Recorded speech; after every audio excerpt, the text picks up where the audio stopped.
Hello everyone, welcome back to the video on the channel. Today we're gonna do a video where I look at 10 most expensive LEGO Star Wars minifigures that has ever come out. I'm not going to be including figures from, let's say, conventions or like rare metal exclusives, like, you know, the ones made from pure gold or silver.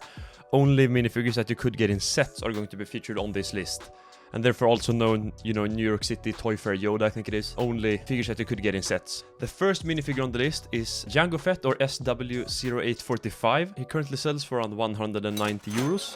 And was released back in 2017. It came in only in one set, which was the Jedi Starfighter with Hyperdrive, set 75191. That set also came with a young Boba Fett, Obi-Wan Kenobi, and then R4 as well, as Obi-Wan Kenobi's Jedi Starfighter with a Hyperdrive ring. This is the first Jango Fett they released in a very long time, if I recall correctly. It's a very well detailed Jango Fett as well. His printing looks very good. I always like the design of the Mandalorians, especially Jango and Boba Fett. So I think that this is a very good minifigure, looks very detailed. But it's a very cool minifigure, comes in a very cool set.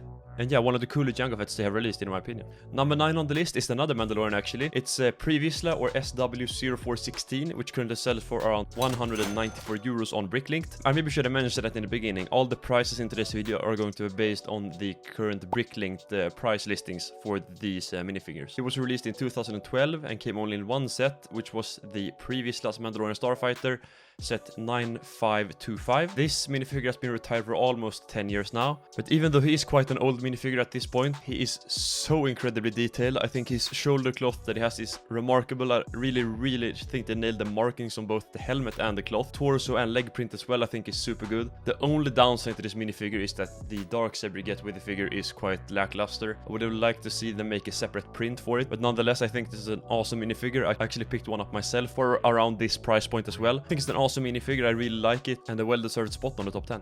For the spot number 8 on the list, we return to an OG character, which is the Cloud City Leia that came out in 2003. She has the minifigure number 0104 and sells for around 195 euros, only 1 euro more than the previous La.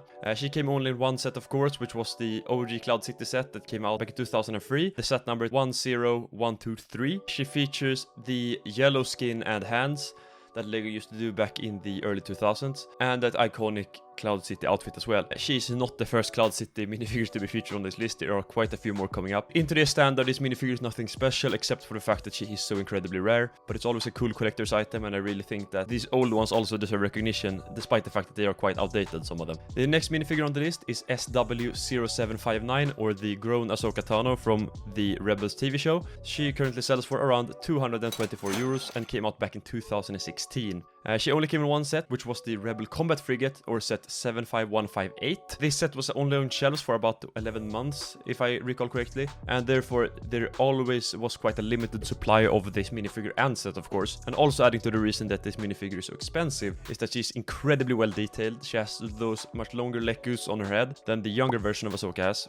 She is so incredibly detailed. Her face print is different from the other Ahsoka minifigures. Torso and leg printing is also very detailed, especially for the time. And I think that this minifigure could stall somewhat when the Ahsoka show premieres, and we probably get other minifigures of Ahsoka Tano, especially since we know that there will be at least three different eras of Ahsoka coming in that show. But overall, I think this is an amazing figure, and I don't think she will decrease in value when the show comes out. I just think she might stall for a bit. But overall, an amazing figure and a well-deserved spot on the list. Next up is another legendary minifigure, and it's the black-haired Kanan Jarrus, or minifigure SW0577.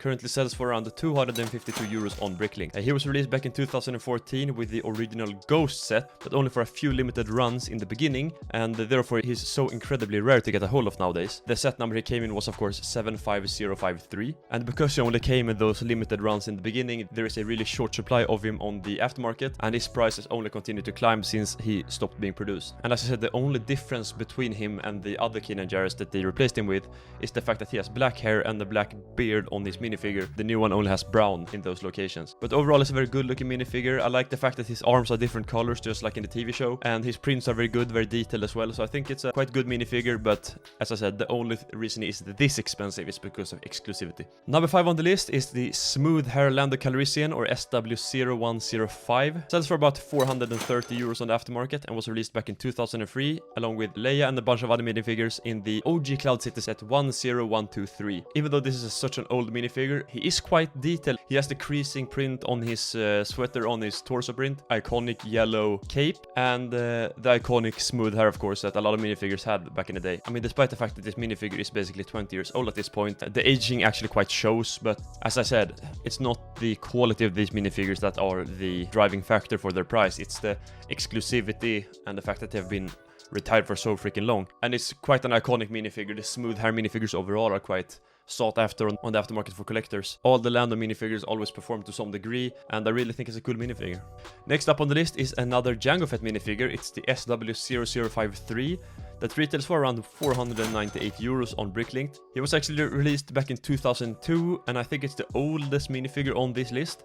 He only came in one set, of course, just like any other minifigure on this list, and it's the Jango Fett's Slave 1 that came out back in 2002, set number 7153. For being a minifigure that came out back in 2002, he is incredibly detailed. If you look at the torso print, a lot of minifigures rarely had detailed torso prints at this point, but he actually had. He had the classic Mandalorian chestplate armor, and of course that iconic Mandalorian jetpack. He of course also had that iconic balaclava print on his head, which I don't think looks that good compared to the only full black face that makes it look like a real Mandalorian helmet, but overall a very cool minifigure, a very iconic minifigure in the LEGO Star Wars collecting world as well.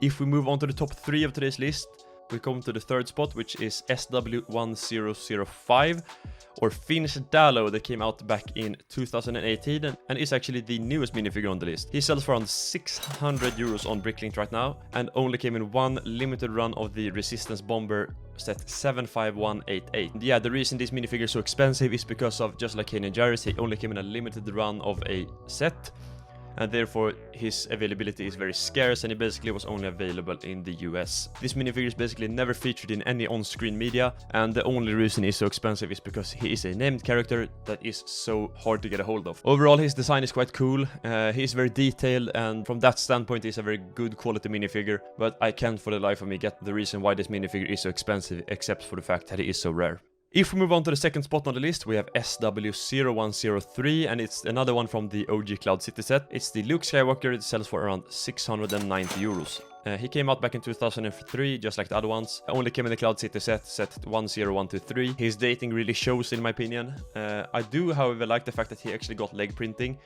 With the classic Cloud City outfit with the pockets on the legs and the chest. He also has some of those creasing prints that Lando Calrissian also had. But yeah, they are a bit bland, especially with the like yellow toned skin color as well, like the minifigures had back in the day. But however, he is a very nostalgic minifigure. But yeah, his dating really shows. But I think it's a cool minifigure, an important piece of the LEGO Star Wars history. And if we move on to the first spot on the list, we of course have you probably already guessed it, the SW0107, the classic iconic Cloud City Boba Fett that sells for over 2,260 euros in new condition. He of course also came in the Cloud City set 2003, set 10123, one of the first minifigures to get arm printing, or to get detailed arm printing. Yeah, this minifigure actually still holds up if you look past probably the helmet, but I actually quite like these old flathead Boba Fett designs. If you just look at the torso, legs and arms, this minifigure absolutely holds up today. I think it's an awesome minifigure, an excellent minifigure. I don't know why he is the only one who got this preferential treatment with the arm printing, but this is an awesome minifigure. I don't think he is worth 2,250 euros, but he is undeniably an awesome minifigure, excellent minifigure. They really pulled all the stops for this minifigure, and he is such an iconic part of LEGO Star Wars history now that he probably will never decrease in value.